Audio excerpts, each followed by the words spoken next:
Menurut saya sih nggak penting karena kan kalau hamil yang awal-awal itu kan pastinya mual, muntah ya, terus kayak ngidam gitu. Mendingan istirahat di rumah gitu.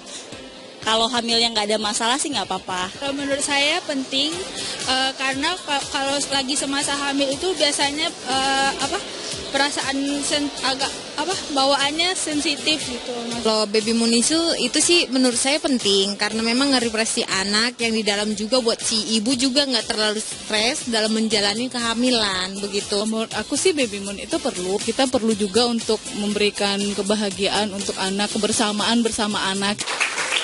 Baby moon itu perlu. Tia udah baby moon belum? Udah. Oh, udah juga. Baru pulang kemana? Ke Bali aja. Oh iya, masih udah boleh jauh ya. juga, udah dua. Lumayan. Karena memang itu ada yang benar, ada yang enggak sih Ini kalau menurut fotonya aku ya. VT-nya ini ya kemarin baru.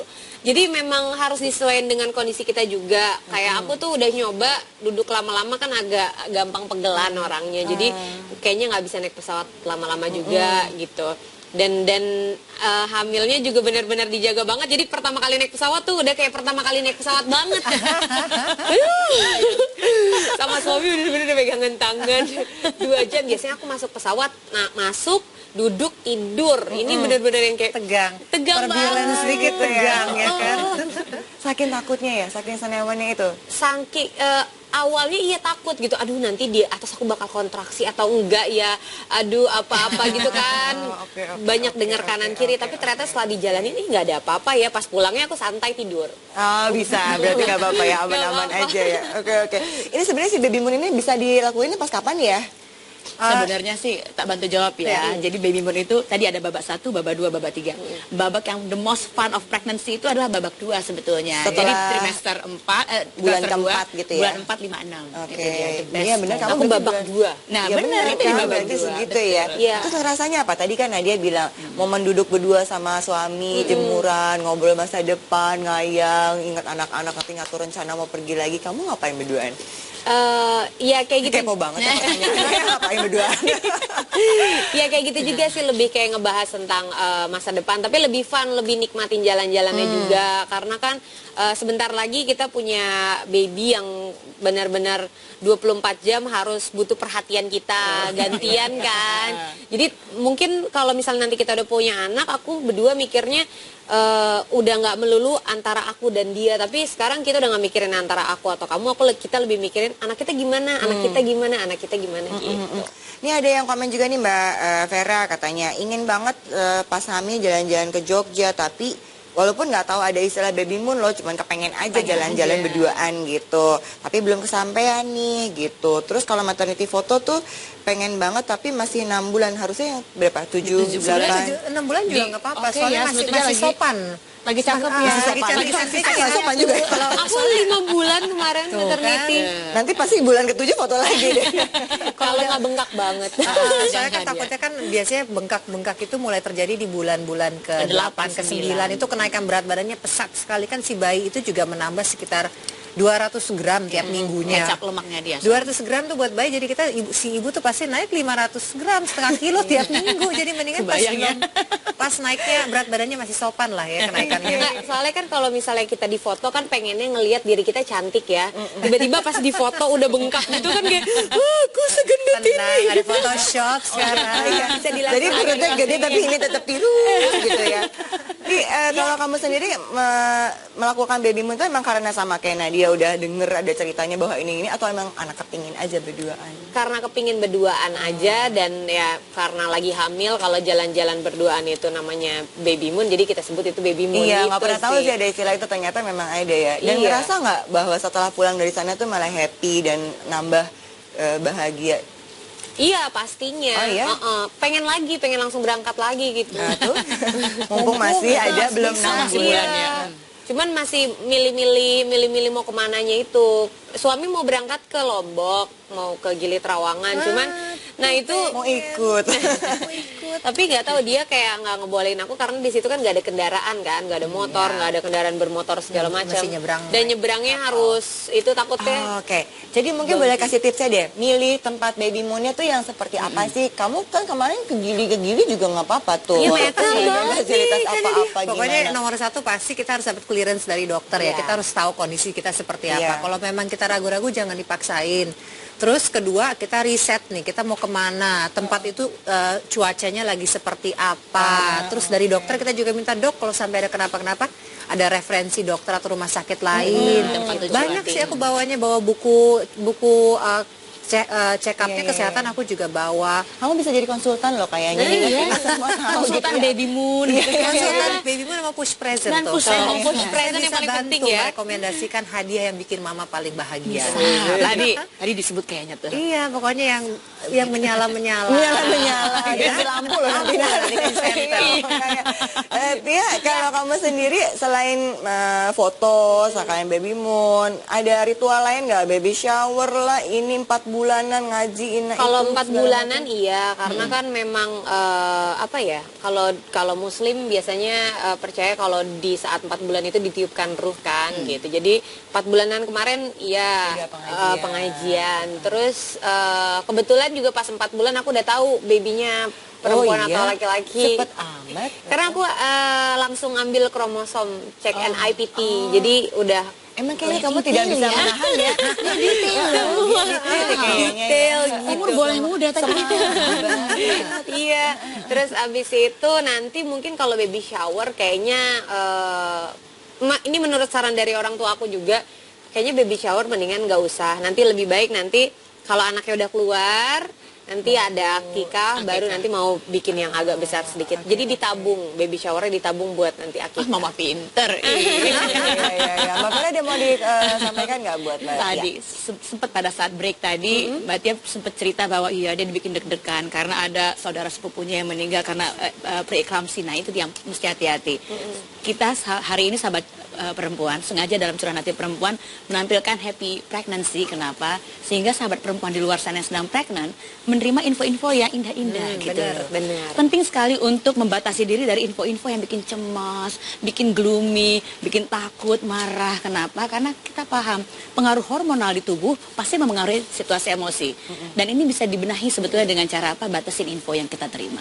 Yang sakit katanya mesti yes of course, tapi semua perempuan jutaan perempuan mengalaminya dan fine-fine aja. Ada yang bisa punya anak 3, 6 dan seterusnya nggak akan kenapa-napa kok. Jadi nenek ini aku. penting sekali. Wah, 21 anak. Iya. 21 umurnya Itu 21 anak. Lahir sesungguhnya 20. Lahir sesungguhnya 21 anak. Rekor, aku belum pernah dengar. Rekor sih. Ti, kalau kamu tadi kan Mbak Vera bilang bahwa pas lagi masa kehamilan tuh memang semuanya rasanya overwhelmed gitu kan. Sedih-sedih banget, senang-senang banget. Kalau kamu kan katanya emang semangat banget nih.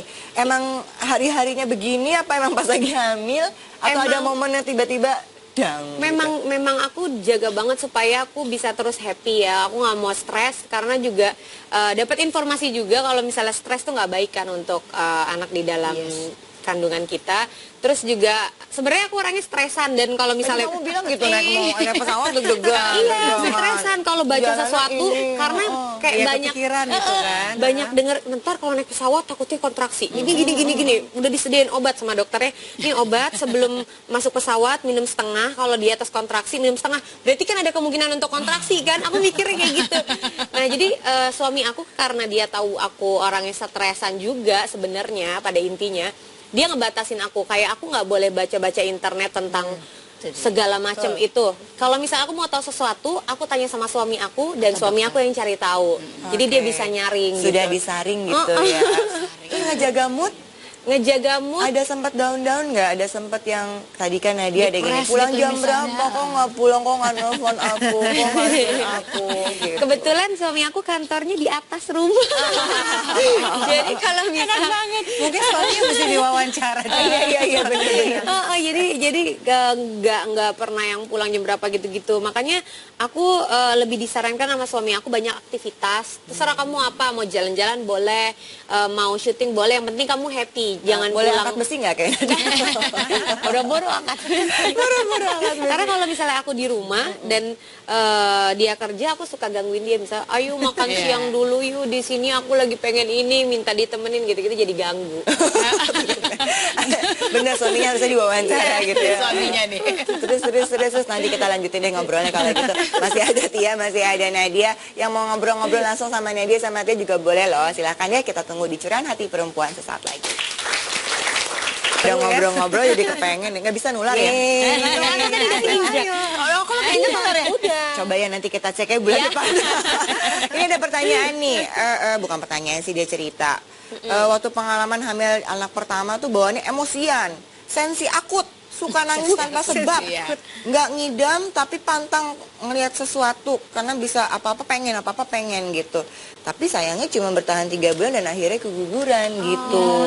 Itu Mbak, kalau misalnya yang pertama-pertama gitu emang lebih Overwhelmed kan di trimester pertama memang overwhelmed, tapi tadi memang hati-hati, stres pada perempuan hamil harus dikelola. Kenapa? Kalau berkepanjangan, pernah lihat nggak anak di 3 tahun pertama kehidupannya setelah dilahirkan, ada anak yang sukar tidur, cranky banget, emosian. Jangan-jangan itu dampak dari waktu mamahnya hamil kemarin, stresnya berkepanjangan. Kenapa? Saat kita lagi stres berkepanjangan, tubuh ngasilin 2 hormon, hormon adrenalin, hormon stres. Nah, 2 hormon ini bikin ibunya siaga. Jadi semua darah itu ngalirnya tuh ke otak, ke otot, bikin ibu-ibu siap lempar high heels gitu kalau diganggu gitu kira-kira. Nah, sebetulnya yang dibutuhkan adalah aliran darah ke baby. Itu yang berproblem gitu. Jadi bisa ada yang premature, yang segala macam. Hati-hati tentang stres ini. Jadi, Mom, di trimester pertama nonton di Curahan Hati Perempuan yang hari ini nih, lihat nih. Happy Mommy gini nih yang program sebelum Curahan Hati gitu. Perempuan juga boleh kok tuh bikin hostnya juga bikin yang tadi tadi gitu ya. Asal nggak ada kasus ya. Happy aja. Nih kalau yang berikutnya kayak gini, waktu pertamanya keguguran, terus hamil berikutnya jadinya manja, super duper manja. Pengennya deketan mulu, nggak mau jauh. Deketan sama siapa tapi? Iya, gimana sih? Yang penting sama suami kalau sama tetangga, sama teman kantor, sama suami. Super duper manja sama suami, pengennya deketan mulu. Ini suaminya gerah nggak ya kalau digituin? Ini aku kayaknya gitu. Aku agak gitu. Jadi kalau misalnya mau tidur, pokoknya kalau dia masih bekerja segala macam, aku suruh berhenti, liatin aku dulu. Jadi mesti ngeliatin dulu sampai aku tidur baru. Sweet banget kamu. Iya, tapi dianya bosen kayaknya. Sebentar, bapak-bapak terlibat kayak begitu tuh penting. Jadi ketahuan bahwa suamimu besok ketika anaknya lahir dia akan terlibat. Oh iya. Iya. Dan itu nggak bisa diwakilkan sama mamahnya gitu ya? Bisa. Sama aja. Atau diwakilkan oleh dokternya, dokter kandungannya. Nanti kamu juga, aku juga bingung. Ini dokternya suaminya yang mana sih? Sama dokter yang melulu sih, aku jadi bingung. Nanti pas lagi lahiran mau sesar normal atau gimana?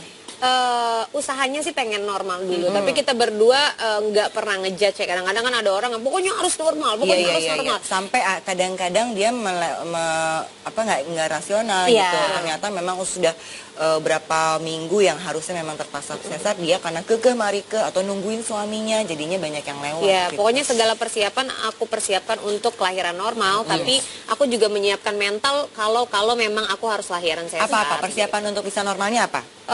Seperti olahraga kayak yoga, kayak gitu. Terus nanti juga mungkin di trimester ketiga aku akan coba buat banyak jalan, kayak gitu. Lebih ke olahraga, terus pernah latihan pernafasan, kayak gitu. Boleh sharing nggak, waktu aku kan kepengen banget nih normal gitu ya, jadi bikin kayak surat wasiat gitu. Kalau nanti pada saat pembukaan berapa aku menyerah gitu ya, panggil aku puntur aku gitu. Kalau di aku puntur. Kalau tadi ada pendarahan, golongan darah yang sama teman-teman aku ini. Udah sampai begitu. Kalau misalnya aku pengen normal, pegang tangan aku, bacain aku alam nasroh gitu. Pokoknya sampai gitu-gitu. Alisira udah ada surat wasiatnya gitu. Alhamdulillah sih normal, baik-baik aja, nggak ada masalah apa-apa. Nah, yang sekarang gimana? Yang 2 sebelumnya kan normal.